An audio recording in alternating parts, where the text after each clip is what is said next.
ہر وقت انسان کے ساتھ، اس سرمایہ پر کوئی چور چوری نہیں کر سکتا، اس سرمایہ پر کوئی ڈاکو ڈاکہ نہیں ڈال سکتا، اس سرمایہ پر کوئی حکومت ٹیکس نہیں لگا سکتی، اس سرمایہ پر کوئی امیگریشن والے بارڈروں والے اس کو روک نہیں سکتے۔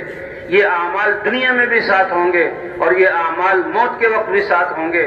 انہی اعمال کی وجہ سے اس کی روح نورانی ہوگی اور فرشتے خوش ہوں گے اور جنت کے اس کے لیے جو ہے گلدستے اور جنت کے غلاف لائیں گے، اور اسی خوشبو کی وجہ سے آسمانوں میں اس کا استقبال ہوگا، اور انہی اعمال کی وجہ سے یہ قبر میں جائے گا تو اعمال ساتھ جائیں گے۔ کہتے منکر نکیر آئیں گے سوال کرنے کے لیے بڑے ہیبت ناک، تو اس کے اعمال سارے چاروں طرف ہوں گے، اور جب یہ انسان قبر سے نکلے گا، ایک روایت میں آتا ہے کہ بہت حسین خوبصورت شکل کو دیکھے گا، کہ شکل کو دیکھ کر ایسا مانوس ہوگا کہ وہ جو وحشت والے وحشت میں ہے اس کو وہ وحشت نہیں ہوگی۔ وہ پوچھے گا اے حسین ہستی تم کون ہو؟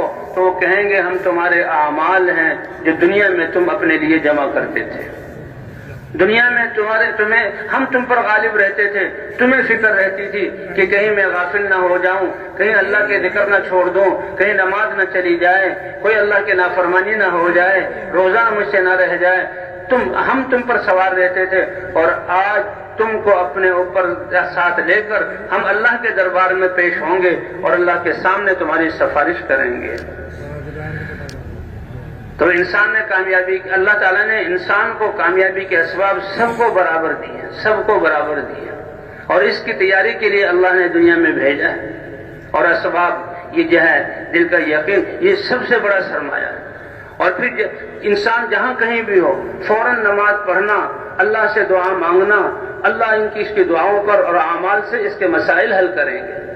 ایک قصہ حدیثوں میں آتا ہے کہ 3 شخص سفر میں جا رہے تھے، سفر میں جاتے ہوئے بارش بہت تیز شروع ہو گئی، پہاڑی علاقہ تھا، وہ غار میں گھسے تو سلائڈنگ ہوئی، ایک بڑا چٹان اور پتھر آ کر ان کے راستے کو روک لیا، ان کے دروازے کو روک لیا، اندھیرا بھی چھا گیا اور راستہ بھی بند، اور وہ کوئی اس وقت اتنی آبادی تو تھی نہیں، 3 ہی شخص تھے۔ تو انہوں نے ایک دوسرے سے مشورہ کیا اور کہا دیکھو اس حال میں ہمیں اگر کوئی بچا سکتا ہے تو اللہ، اور اللہ اپنے اوامر اعمال کی وجہ سے، اس لیے کسی کی زندگی میں کوئی اچھا عمل ہو تو اللہ کے سامنے پیش کرے تاکہ اللہ ہمیں اس مصیبت سے بچا لے۔ ان اعمال سے دنیا بھی بنے گی اور آخرت بھی۔ ایک شخص آگے بڑھا، اے اللہ میرے بوڑھے ماں باپ تھے اور میں ان کی خدمت کیا کرتا تھا، اور میں ذاتی طور پر ایک چرواہا تھا، اور بکریوں کو چرا کر لاتا تھا، واپس آتا تو سب سے پہلے اپنے بوڑھے ماں باپ کی خدمت میں دودھ پیش کرتا تھا، اور وہ جو ان کو دودھ پلاتا پھر خود اپنے بچوں کو دیتا اور خود پیتا تھا۔ ایک دن درختوں کی اور پتوں کی تلاش میں دور نکل گیا، میرے آنے میں دیر ہو گئی، اور میں دودھ نکال کر جب آیا تو میرے بوڑھے ماں باپ سو چکے تھے۔ اے اللہ وہ بوڑھے ماں باپ تھے، تیرے امر اور تیری رضا کے لیے ساری رات میں اس دودھ کو ان کے سرانے لے کر کھڑا رہا، اور ان کو جگایا نہیں کہ ان کی نیند خراب نہ ہو کہ بوڑھے ہیں۔ جب وہ جاگے تو انہیں دودھ مانگا، پلایا۔ اے اللہ اگر تیری رضا کے لیے میں نے یہ عمل کیا ہے تو ہمیں اس مصیبت سے نجات عطا فرما۔ اللہ کے رسول نے سمجھایا کہ وہ چٹان ہٹ گئی، اس کے لیے نہ کوئی مشین لانی پڑی اور نہ کوئی اور فوجوں کو بلانا پڑا، جی ہاں کہ وہ چٹان ہٹ گئی، روشنی آئی، لیکن اتنی ہٹی کہ وہ 3 نہ نکل سکے۔ پھر دوسرا آگے بڑھا اور اس نے کہا اے اللہ میں نے مزدوروں سے کام کروایا، سب مزدوروں کو ان کی مزدوری دے دی، ایک غریب مزدور تھا وہ اپنی مزدوری چھوڑ گیا، بھول گیا، لے نہیں گیا، تو میں نے کہا اس کی مزدوری میرے پاس یوں ہی پڑی رہے، دینی تو ہے، جب آئے گا پتہ نہیں کب آئے گا، بعد میں آئے تو اتنی ہی مزدوری دوں۔ تو میں تجارت ہے میری، میں نے اپنی تجارت میں اس کی مزدوری لگا لی، اور اس سے اس کا مال بڑھتا رہا، اور بہت زیادہ مال ہو گیا، حتیٰ کہ جانور بہت سادے وادی بھر گئے، اور بہت عرصے بعد وہ آیا اور اس نے مجھ سے کہا او بھائی تم مجھے جانتے ہو؟ میں نے کہا بالکل جانتا ہوں، تمہارا تو انتظار ہے، کہ میری مزدوری تمہارے پاس تھی وہ دے دو۔ میں نے کہا جتنے جانور یہ پھر رہے ہیں اور جتنا یہ مال ہے تمہاری اس مزدوری کی تجارت کا نفع ہے۔ پہلے تو وہ کہنے لگا دیکھو مذاق نہ کرو، مجھے میری مزدوری دے دو، غریب آدمی ہوں، مذاق نہ اڑاؤ۔ اس نے کہا یہ تمہاری ہے۔ اے اللہ وہ ساری لے گیا اور کچھ بھی نہیں چھوڑا، اور میں نے بھی خوشی سے دے دیا، اس کا حق تھا۔ اے اللہ اگر تیری رضا کے لیے کیا ہے تو ہم تینوں کو اس مصیبت سے نجات عطا فرما کہ پتھر اور سرک گیا لیکن ابھی نکلنے کی گنجائش نہیں تھی۔ پھر تیسرا آیا، اے اللہ میری چچا داد بہن تھی اور وہ بہت مجبور تھی، اس کو پیسوں کی ضرورت تھی، میں نے اس کو برائی کی دعوت دی لیکن وہ اللہ والی تھی، اس نے مجھے ڈرایا، ایک دن مجبور ہو کے وہ میرے پاس آئی اور پھر اس نے کہا دیکھو اللہ سے ڈرو اور میری عزت خراب نہ کرو، اے اللہ تیرے ڈر سے میں نے اس گناہ کو چھوڑ دیا اور اس کو پیسے بھی دے دیے، اے اللہ اگر تیرے امر کی وجہ سے میں نے کیا تیری رضا کے لیے تو ہم یہ جو ہے اس پتھر کو ہٹا دے۔ فرمایا وہ چٹان ہٹ گئی اور تینوں سلامتی کے ساتھ اپنے وطن تک پہنچ گئے۔ تو اللہ تو ایسے کریم ہے، انسان کو اتنا عظیم بنایا کہ کامیابی کے اسباب فقیر سے لے کر بادشاہ تک سب کو اللہ نے برابر دیے، اور یہ ایمان سب سے بڑی دولت ہے، اللہ کی ذات پر یقین، اس پر تو اللہ ہے، یعنی یہ وَمَن يَتَّقِ اللَّهَ يَجْعَل لَّهُ مَخْرَجًا وَيَرْزُقْهُ مِنْ حَيْثُ لَا يَحْتَسِبُ، اللہ پر یقین کر کے اللہ کے احکام کو بجا لائے، زندگی کو پاکیزہ بنائے اور گناہوں سے روک دے۔ اللہ اپنی قدرت سے وہ کام ان کے لیے کرتے ہیں کہ کائنات والے مل کر نہ ان کی عقلیں پہنچ سکتی ہیں نہ اپنے اسبابوں کو جمع کر کے وہ کام کر سکتے ہیں۔ جسے ابراہیم علیہ السلام کو جب آگ میں ڈالا گیا کہ آگ کا سمندر جل رہا ہے، ابراہیم علیہ السلام کو باندھ کر جو ہے اس منجنیق پر ڈالا گیا اور نیچے آگ ہے، فرشتے آ گئے، جبرائیل علیہ السلام آئے اور عرض کیا اے ابراہیم یہ فرشتے اللہ سے اجازت لے کر آئے ہیں، یہ پہاڑوں کا فرشتہ ہے، اگر کہو تو یہ تیری قوم، یہ نمرود اور اس کی فوج اور قوم جو پہاڑوں پر تماشا کر رہی ہے اور یہ نظارہ دیکھ رہی ہے، یہ پہاڑوں کو ملا کر ان کو ڈل دیں بیچ میں، اور یہ پانی کا فرشتہ ہے، آگ برسے اور اس سے جو ہے بجھ جائے، اور یہ ہوا کا فرشتہ ہے، آگ ان پر ڈال دے اور جو ہے یہ جل جائیں۔ ابراہیم علیہ السلام نے کہا کہ اگر اللہ نے تمہیں حکم دیا ہے اس کا تو اللہ کے حکم کو پورا کرو اور مجھے اور میرے معاملے کو اللہ اور میرے درمیان چھوڑ دو، مجھے تمہاری حاجت نہیں۔ اور آخری کلمہ جو یہ یقین کی بنیاد پر حسبی اللہ نعم الوکیل نعم المولا و نعم النصیر، کہ میرے لیے تو میرا اللہ کافی ہے اور اللہ ہی بہترین کارساز اور بہترین کام کرنے والے ہیں۔ جب اللہ کو یہ الفاظ کہے اور ان کو منجنیق سے اٹھالا گیا اور وہ آگ کی طرف آئے، آگ میں پہنچنے سے پہلے اللہ نے حکم دیا یا نار کونی بردا و سلاما علی ابراہیم، اے آگ میرے ابراہیم کے لیے ٹھنڈی ہو جا اور سلامتی والی ہو جا، اتنی ٹھنڈی بھی نہیں کہ ٹھنڈ سے تکلیف ہو، سلامتی والی ہو جا۔ روایت میں آتا ہے تخت آیا، اس پر ابراہیم علیہ السلام بیٹھ گئے، اسی آگ میں انار کا درخت ہوگا اور وہیں سے ایک چشمہ جاری ہوا اور 40 دن ابراہیم علیہ السلام کے گزرے۔ اس دن جو ہے آگ میں پوچھا گیا، آپ نے جو ہے شاہی محلات میں بھی زندگی گزاری اور آپ کی زندگی میں سب سے بہترین اور مزے والے دن کون سے تھے؟ فرمائے کہ جو آگ میں دن گزرے ہیں وہ سب سے زیادہ راحت والے اللہ نے میرے لیے بنائے تھے۔ کہ ان کی جو بیوی سارہ علیہ السلام تھی وہ بھی اس کلمے کو پڑھ کے ابراہیم علیہ السلام کے ساتھ آ گئی۔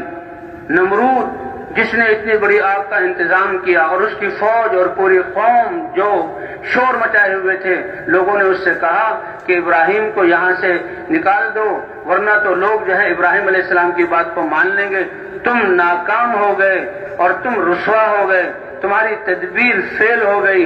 اور ابراہیم علیہ السلام کا کلمہ بلند ہو گیا، وہ آیا ہاتھ جوڑے، اے ابراہیم میرا ملک چھوڑ دو۔ اس بنا پر ابراہیم علیہ السلام نے اپنے گھر والوں کے ساتھ فلسطین کی طرف ہجرت کی۔ اللہ کے دین کے لیے اپنے جان و مال کو لگانا، حتیٰ کہ وطن کی قربانی، ابراہیم علیہ السلام سے بھی وطن چھڑوایا گیا۔ حضور صلی اللہ علیہ وسلم بھی فرماتے تھے لولا الہجرۃ لکنت رجلا من الانصار، اگر دین کے لیے اپنے گھر کو چھوڑنا اللہ کو اتنا زیادہ محبوب نہ ہوتا کہ اپنے نبی سے بھی گھر چھڑوایا تو اللہ شروع ہی سے مجھے مدینے میں پیدا کرتے اور مدینے والے میرا جو ہے قدر کرتے، شروع ہی سے دین کو قبول کر کے دین کے پھیلانے میں میری مدد کرتے۔ لیکن اللہ کو پسند ہے کہ وطن اور گھر کو چھڑوایا جائے، اس لیے مجھے مکہ میں پیدا کیا اور 13 سال میں نے مخالفت میں گزارے اور مکے جیسے شہر کی قربانی دلائی گئی اور میں مدینہ منورہ میں آیا۔ تو بھائی اس لیے سب سے بڑی دولت ایمان۔ اللہ فرماتے ہیں انا عند ظن عبدی بی، اے میرے بندے جیسا تمہارا مجھے ساتھ یقین اور گمان ہوگا ویسے میں تمہارے ساتھ معاملہ کروں گا. اور یہ تو دل کا یقین ہے جو انسان کے ساتھ ہر وقت ہے. سب سے بڑی دولت یہ یقین ہے. اس کے بعد اللہ نے جو احکام دیے ہیں احکام میں سب سے بڑا حکم اللہ نے نماز کا دیا ہے. سب سے بڑا حکم نماز کا. یہ نماز ایسا امر ہے. دین پورے اللہ کے احکام ہیں. وہ تو ساری ہماری زراعت تجارت معاشرت اخلاق اللہ کے احکام کے مطابق ہوں. کچھ عبادتیں ہیں. ایک عبادت زکوٰۃ ہے. زکوٰۃ کا تعلق مال سے ہے. اور یہ تو جو ہے کتنے فیصد انسان مال والے زکوٰۃ واجب ہوتی ہے 40واں حصہ سال میں ایک دفعہ غربا پر ہوتی نہیں. دوسرا حکم حج کا ہے کہ حج کا تعلق مال اور جو ہے جان دونوں سے ہے. جانا پڑتا ہے. پہلے زمانے میں پیدل لوگ چلتے تھے. وَلِلَّهِ عَلَى النَّاسِ حِجُّ الْبَيْتِ مَنِ اسْتَطَاعَ إِلَيْهِ سَبِيلًا. اللہ نے ابراہیم علیہ السلام سے اپنا گھر کی بنیادیں اٹھوائیں اور گھر بنوایا اور بلائے آواز دلوائی. یہ جو آواز پوری دنیا میں پہنچائی اور فرمایا آ جاؤ اور حج کو فرض کیا. تو یہ فریضہ بھی مالداروں پر اور شرائط کے ساتھ اور زندگی میں ایک مرتبہ جان بھی لگتی ہے مال بھی. پھر روزے اللہ نے فرض کیے. روزہ کتنا بڑا جو ہے حکم ہے اللہ کا. وہ 12 مہینے میں سے ایک مہینے میں اور اس کا تعلق صبح صادق سے لے کر جو ہے وہ سورج غروب ہونے تک انسان پیاسا اور بھوکا رہتا ہے. اور یہ اتنا بڑا امر ہے. فرمایا کہ روزہ یہ تو جہنم سے ڈھال ہے. اور فرمایا انسان کے جتنے اعمال ہیں ان کا بدلہ اس کو دیا جاتا ہے مگر الا الصوم. مگر روزہ ایسا ہے اللہ فرماتے ہیں کہ میں خود اس کا بدلہ دیتا ہوں. اور ایک روایت میں ہے کہ روزے کے بدلے میں تو میں اپنی رضا اس کو عطا کر دیتا ہوں. لیکن روزے میں دکان پہ بھی بیٹھے ہوئے ہیں, کھیت پہ بھی کام کر رہے ہیں, باتیں بھی ہو رہی ہیں. اور یہ مہینے سال میں ایک مہینے. لیکن نماز اتنا پیارا فریضہ ہے کہ اللہ تعالیٰ اپنے بندوں کو اپنے گھروں پر مؤذنین کی اذان کے ذریعے 5 دفعہ اپنے گھر بلواتے ہیں. کوئی بادشاہ ہے, کوئی سردار ہے, کوئی ہے کہ بھئی آپ 5 دفعہ میرا گھر کھلا ہے اور میرے پاس آیا تو وہ تو تنگ ہو جائے گا. وہ تو انتظار کرواتے ہیں. اللہ 5 دفعہ اذان والے اللہ اکبر حی علی الصلاح حی علی الفلاح. ایک حدیث جو ذکر کی جاتی ہے کہ مسجد میں جب زمین پہ میرے گھر مساجد ہیں, مسجد میں آنے والے یہ میرے مہمان ہیں اور میزبان پر گھر والے پر مہمان کا احترام کرنا لازم. فرمایا من غدا الى المسجد او راحا اعد اللہ له نزلا فی الجنۃ كلما غدا او راحا. جتنی دفعہ جاؤ گے دنیا میں بھی اللہ راحت اور نظر رحمت عطا فرمائیں گے اور نمازوں پر حاجات پوری کریں گے. اور قیامت میں اللہ جنت میں ایک ایک آنے پر ہر روزانہ 5 دفعہ آتے تھے. مشورے کے لیے آتے تھے, گشتوں کے لیے آتے تھے, جماعتوں کی نصرت کے لیے آتے تھے, تہجد پڑھنے کے لیے آتے تھے. شاہی مہمانی ہوگی اللہ کی طرف سے قیامت کے دن ایک دفعہ آنے پر. یہ اللہ کے گھر کی طرف آنا کوئی معمولی بات ہے. نماز ایک ایسا فریضہ ہے محبوب کہ 5 دفعہ اللہ اپنے گھر بلواتے ہیں. انسان 5 دفعہ آتا ہے. یہ 5 نمازیں فرض کی ہیں اور اللہ نے یہ نمازیں فرض کہاں اپنے عرش پر بلوا کر. حضور صلی اللہ علیہ وسلم جب اللہ کے دربار میں حاضر ہوئے تو اس امت کے لیے اللہ نے 50 نمازیں فرض کی. حضور صلی اللہ علیہ وسلم 50 نماز لے کر آ رہے ہیں. موسیٰ علیہ السلام سے ملاقات کی. اے موسیٰ کتنی نمازیں؟ 50. کا نہیں امت ادا نہیں کر سکتی, میں نے بڑی سخت قوم کو آزمایا ہے. تو 9 دفعہ حضور اللہ کے دربار میں حاضر ہوئے.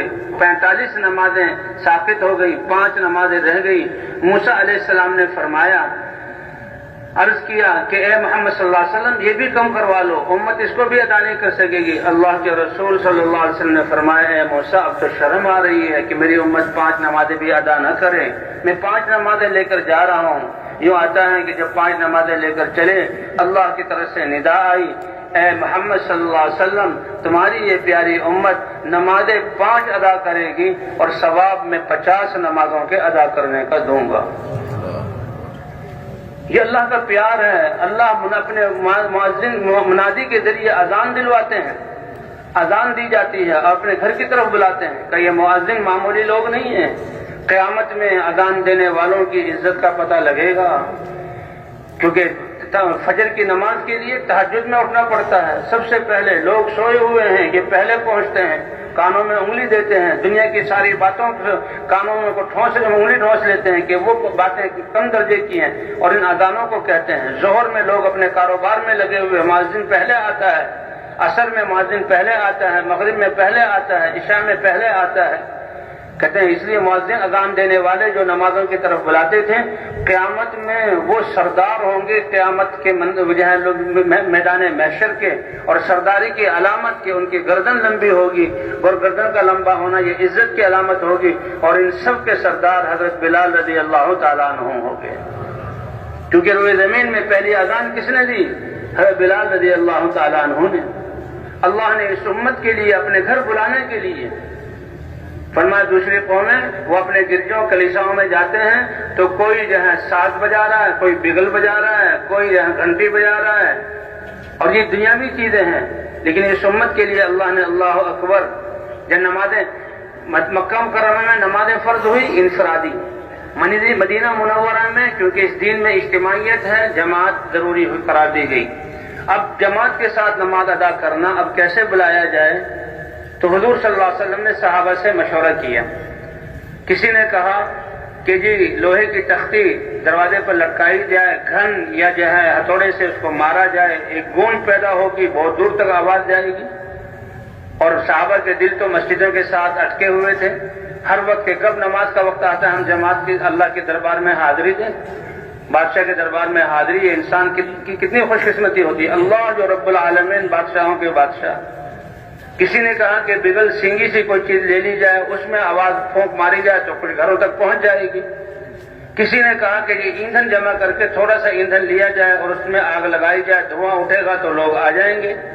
لیکن یہ سب چیزیں ایسی تھی کہ نماز کے ساتھ ان کی مناسبت نہیں تھی، اس پر کوئی رائے نہ بنی۔ صحابہ متفکر ہو گئے۔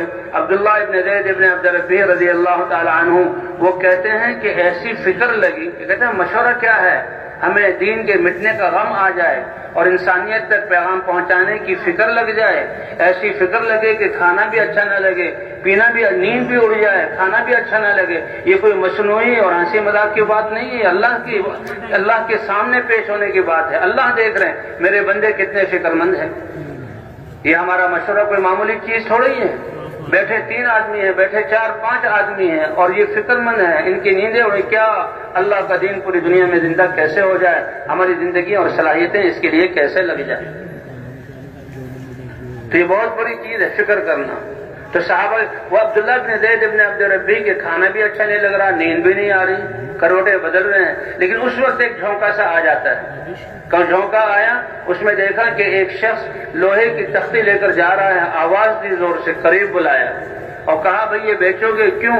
کہ اس کو جو ہے ہم خرید لوں گا اور حضور پہ خدمت میں دے دیں گے، اور اس کو دروازے پر لٹکا کر اس میں گھن مارا جائے گا، ایک گونج پیدا ہوگی، نمازی لوگ جمع ہو جائیں گے، کیا میں تمہیں اس سے اچھے کلمات نہ سکھاؤں؟ کہ بتا دو۔ تو یہ اذان کے 13 کلمات بتائے گئے، 15 کلمات بتائے گئے، اور وہ سارے انہوں نے یاد کر لیے، اور جب جاگے حضور صلی اللہ علیہ وسلم کی خدمت میں آئے، سارا خواب سنایا۔ حضور صلی اللہ علیہ وسلم نے فرمایا، اے عبداللہ ابن زید ابن عبد الربیع، یہ اذان تو فرشتہ اللہ نے بھیجا تھا، اور اس فرشتے کے ذریعے یہ کلمات اللہ نے جو ہیں یہ کلمات اللہ نے دیے ہیں، یہ تو اللہ کی طرف سے ملے ہیں، تو لہذا تم یہ بلال کو سکھا دو، وہ تم سے جو ہے اونچی آواز والا ہے، دنیا کی پہلی اذان میرا بلال دے گا۔ بلال کون ہے کہ غلام ہوتے ہوئے حضور صلی اللہ علیہ وسلم کی جہاں دعوت کو قبول کیا، اس کلمے کو سینے سے لگایا، راتوں کو ان کو کوڑے مارے جاتے اور دن میں بغلوں میں رسیاں باندھ کر مکے کی کنکریلی اور نوکیلی پتھر اور آگ کی طرح گرم پتھروں میں دھوپ میں بچے ان کو گاڑی کی طرح گھسیٹتے تھے، لیکن وہ احد احد کی رٹ لگاتے تھے۔ اللہ نے یہ عزت دی کہ اذان جب فرض ہوئی تو حضور امت کو ملی تو حضور صلی اللہ علیہ وسلم نے حضرت بلال رضی اللہ عنہ کو مؤذن قرار جہاں بنایا، اور حضرت بلال کے بارے میں یہ نہیں کہ مسجد نبی کے مؤذن ہیں، بلکہ حضرت بلال کے بارے میں آتا ہے کہ مؤذن رسول اللہ، حضرت محمد صلی اللہ علیہ وسلم کے ساتھ اذان دینے والے کون ہیں؟ حضرت بلال ہیں۔ اور حضرت بلال نے جب اذان دی، اللہ اکبر اللہ اکبر، اے عبداللہ، بلال کی آواز گونجنے والی، انہو اندہ صوتم من کا، تم سے اونچی آواز والے ہیں، اس لیے بلال اذان دے گا۔ تو بلال نے اذان دی تو صحابہ آئے، روایت میں آتا 17 صحابہ کو یہ خواب نظر آیا تھا۔ اس نماز کے لیے اللہ نے اذان، اور یہ اذان کے کلمات کیا ہیں؟ یہ تو معمولی کلمات ہیں، ہم تو اجمی ہونے کی وجہ سے ان کے الفاظ کو نہیں سمجھتے، ہمارے ذہن جو ہیں کوئی دوسرے معاشرے کے ہیں، مؤذن کی ہم قدر نہیں کرتے، ورنہ مؤذن کی اذان سے یہ سارے شیاطین دنیا میں جو انسانوں کو ورغلا رہے ہیں، حدیث میں صاف آتا ہے ان کی اس دعوت کی اذان کی طاقت کی وجہ سے کوئی شیطان ان کی اذانوں کی گونجوں میں رہ نہیں سکتا، وہ فضاؤں میں وہاں چلا جاتا ہے جہاں تک اذان کی آواز جائے، اور جب تک اذان کی فضائیں آواز گونجتی رہتی ہے جس علاقے میں، وہ شیطان نیچے آ ہی نہیں سکتے۔ اس لیے کہتے ہیں دعوت یہ اتنا طاقتور امر ہے، اگر مسلمان سارے کے سارے حق کی دعوت پر کھڑے ہو جائیں تو آج اللہ دنیا کے سارے فساد اور باطل اور ساری پریشانیوں کو، ان کی دعوت کو قبول کر کے اللہ اپنے حکم سے ختم فرما دے۔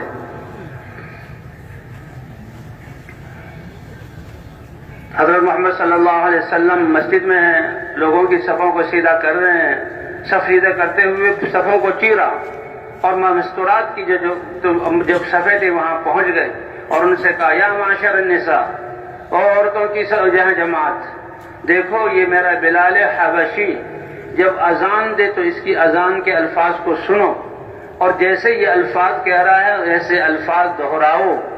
کیوں؟ اس لیے کہ تمہیں اذان کے جو الفاظ ہیں، ہر کلمہ ہے، کلمے میں جو حروف ہیں، اللہ میں جو 5 حروف ہیں، ہر حرف پر اللہ تمہیں 10 لاکھ نیکیاں عطا فرمائیں گے۔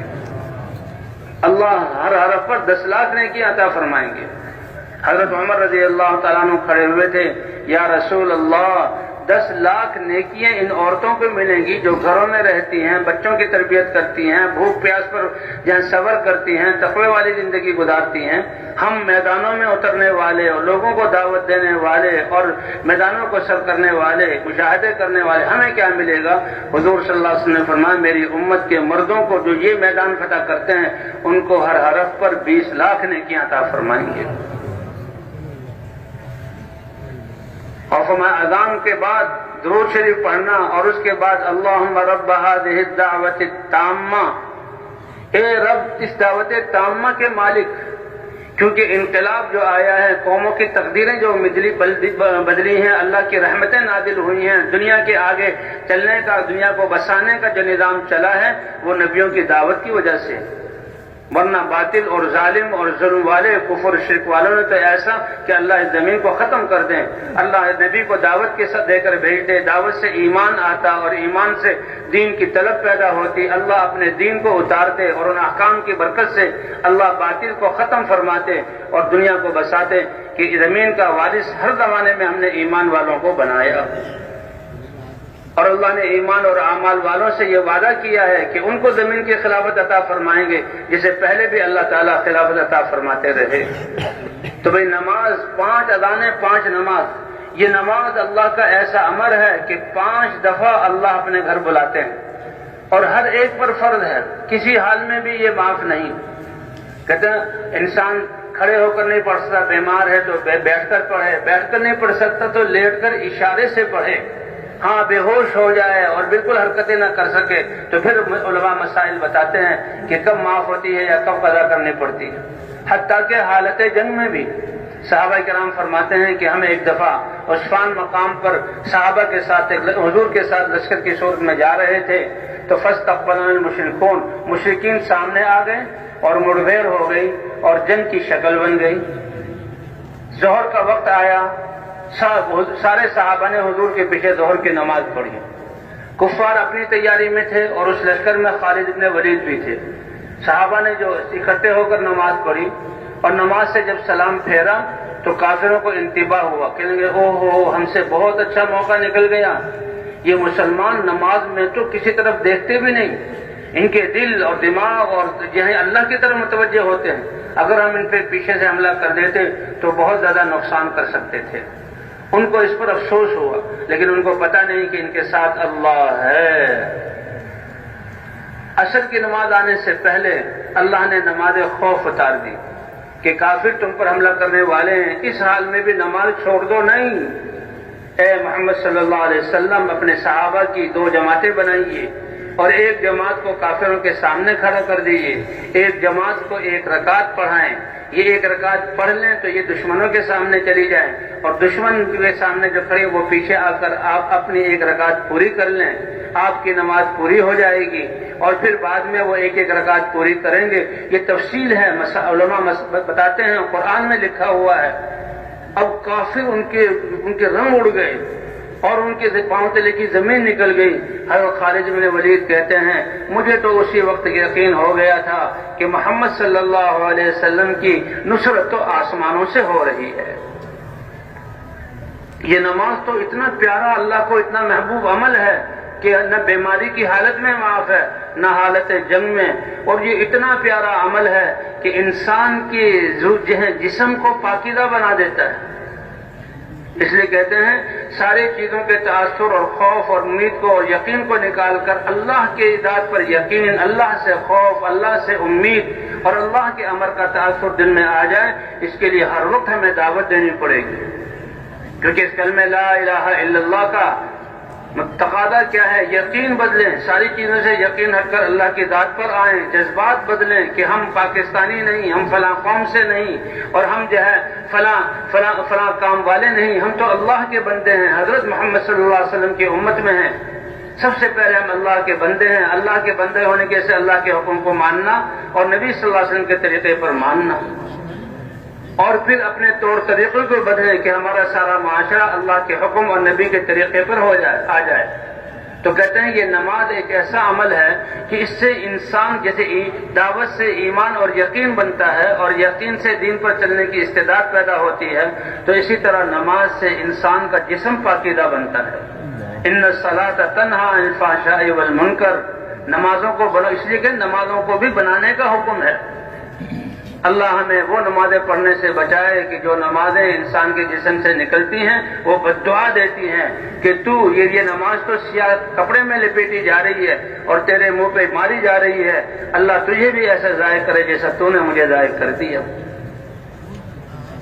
کہ نمازوں کو بنانا، اسی لیے نماز کیسا 10 منٹ کا عمل ہے کہ نیت بھی جو ہے بالکل ذہن بھی اللہ کی طرف ہو، دل بھی اللہ کی طرف متوجہ ہو، اور سارے اعضاء اللہ کے احکام کے پابند ہوں۔ ہاتھوں کے لیے بھی حکم ہے، زبان کے لیے بھی حکم ہے، کان کے لیے بھی حکم ہے، آنکھ کے لیے بھی حکم ہے، پاؤں کے لیے بھی حکم ہے۔ 10 منٹ کے لیے اپنے ان سارے اعضاء کو اللہ کے حکم کا پابند کر دو۔ اگر تاجر ہو تو تجارت پاکیزہ بن جائے گی، اگر حاکم ہو تو دفتر میں پاکیزہ کام کرو گے، اگر عدل سے قضا سے تعلق ہے تو قلم سے صحیح فیصلے صادر ہوں گے، اگر زمینداری سے تعلق ہے تو زمینداری میں اللہ کے احکام کے مطابق تمہارے جسم سے اعمال صادر ہوں گے، اور اگر تم مزدور ہو تو اس مزدوری میں اللہ کے حکم کے مطابق، اور گھر کے سربراہ ہو تو جتنے بھی شعبے ہیں وہ سب ٹھیک ہوں گے جبکہ ہماری نماز ٹھیک ہو جائے گی۔ تو کیا خیال ہے بھائی، نمازوں کو ٹھیک کرنے کی محنت کرنی ہے؟ ہاں، یہ محنت ہے، یہ میدان ہے، اللہ نے ہمیں عطا فرمایا ہے۔ ان الصلاۃ تنہی عن الفحشاء والمنکر، یہ نماز تمہیں ہر نماز 10-15 منٹ کی اور ایسی کہ سارے اعضاء کو اللہ کے حکم کا پابند بنانا۔ صحابہ کہتے ہیں کہ ایک شخص مسلمان ہوئے اور مسلمان ہو کر ان میں کچھ پرانی عادتیں تھیں تو وہ بھی کرتے تھے۔ ہم نے حضور سے عرض کیا یا رسول اللہ، یہ مسلمان تو ہو گیا، ایمان تو لے آیا، لیکن یہ تو یہ اعمال کرتا ہے۔ حضور صلی اللہ علیہ وسلم نے فرمایا تم دیکھو گے اس کی یہ نماز ان ساری چیزوں سے روک دے گی، کہ ہم نے دیکھا ماشاءاللہ اس کی نماز سے وہ سارے برے کام اس سے چھوٹ گئے، اور وہ اللہ نے جو خصائل حمیدہ حسن اسلام ہو، اور ان کا اسلام بہت خوبصورت بن گیا۔ اس لیے بھائی اللہ تعالیٰ نے یہ نماز کی دولت ہمیں عطا فرمائی ہے کہ نماز کے بننے سے ہمارے سارے جہاں اعمال کے چلنے کی استعداد پیدا ہوگی۔ اللہ نے یہ مبارک دین اور احکام اتارا ہے، ایک ایک حکم کی جہاں قیمت جو ہے 7 زمین اور آسمان سے زیادہ قیمتی ہے۔ اس کہتے ہیں اسلام اللہ نے مسلمان پیدا کی ہے، اس ایمان کی وجہ سے۔ تو کہتے ہیں مسلمان جب مسلمان بھائی کی عیادت کرتا ہے، عیادت کیا ہے؟ اس کے پاس جانا، اس کو تسلی دینا اور اس کی یہ بتلانا یہ بیماری اللہ کی رحمت ہے۔ کہتے ہیں صحت اللہ کی نعمت ہے، بیماری اللہ کی رحمت ہے۔ اس بیماری سے انسان کے گناہ معاف ہوتے ہیں، ایک حدیث میں آتا ہے، روایت ہے، اس میں آتا ہے کہ اللہ تعالیٰ جب اپنے بندے کو قریب کرنا چاہتے ہیں فرمایا کہ میں ایسے اس کو ابتلا میں ڈالتا ہوں کہ وہ بستر پر آ جاتا ہے، بیمار ہو کر بستر پر پڑا ہوا ہے، کہ اس کے پاس عیادت کرنے والے آتے ہیں، تو جب وہ عیادت کرنے والے حال احوال پوچھتے ہیں فرمایا میں اپنے بندے کے الفاظ کو سنتا ہوں کیا کہہ رہا ہے، لیکن بندہ اس حالت میں بھی صبر کرتا ہے اور اللہ کے حمد کے کلمات کہتا ہے کہ اللہ کی طرف سے فرمایا کہ ادھر وہ بیمار یا تو موت آئے گی تو ایسے جسم کو پاک صاف کر کے گناہوں سے میں اس کو موت دوں گا، میرے سامنے پاک صاف بن کر حاضر ہوگا، اور اگر اس کو زندگی ملے گی تو ایسی زندگی ملے گی کہ اس کا خون بھی پاکیزہ اور جسم کا رواں رواں بھی پاکیزہ، میں اس کے خون سے بہتر خون عطا کروں گا اور اس کے گوشت سے بہتر گوشت عطا کروں گا۔ صحابہ کرام نے عرض کیا یا رسول اللہ یہ بہتر خون اور یہ بہتر گوشت کا کیا مطلب؟ کہ اس کے جتنے بھی گناہ کے جراثیم ہیں وہ اس کو نکال دوں گا اور اس گناہوں کی نحوستیں جو اس کے جسم میں تھی اس کو پاک کر دوں گا اور اس کی پاکیزہ زندگی۔ اس لیے ایک روایت میں آتا پڑھا تھا کہ مسلمان اللہ کے راستے میں نکل کر تھک جائے، تھک کر اس کو سر میں درد ہو اور چند گھڑی کی کوئی بیماری تکلیف آ جائے، اللہ اس کے صغائر گناہ کو اس تکلیف کی وجہ سے معاف کر دیتے ہیں۔ اور بھائی یہ بیماریوں سے جہاد نہیں کرنا، یہ تو اللہ کی طرف سے آتی ہیں ہمارے درجات کو بلند کرنے کے لیے، کہ صحت اگر نعمت ہے تو بیماری میں اللہ کی رحمتیں اترتی ہیں، وہ تو ان برے اعمال کو چھوڑنا ہے جس کی طرف سے اللہ کی طرف سے مصائب آتے ہیں۔ اس لیے بیمار ہو جائے فرمایا جو شخص مسلمان کی عیادت کرتا ہے صبح کو عیادت کرے کہ 70,000 فرشتے شام تک اس کے لیے دعائیں مغفرت کرتے ہیں۔ عیادت کیا ہے؟ لا باس طہور انشاءاللہ، یہ اللہ کی طرف سے ہے، اس پہ صبر کرو، اللہ تمہیں شفا عطا فرمائے، کوئی پریشانی کی بات نہیں، اللہ تمہیں گناہوں سے پاک کر رہے ہیں، تسلی، اور بیمار کو تسلی ہو جائے تو فرمایا 70,000 فرشتے اس کے لیے دعا کریں گے، اور اگر کوئی شام کو اپنے مسلمان بھائی کی عیادت کرتا ہے تو 70,000 فرشتے اس کے لیے استغفار کرتے ہیں صبح تک۔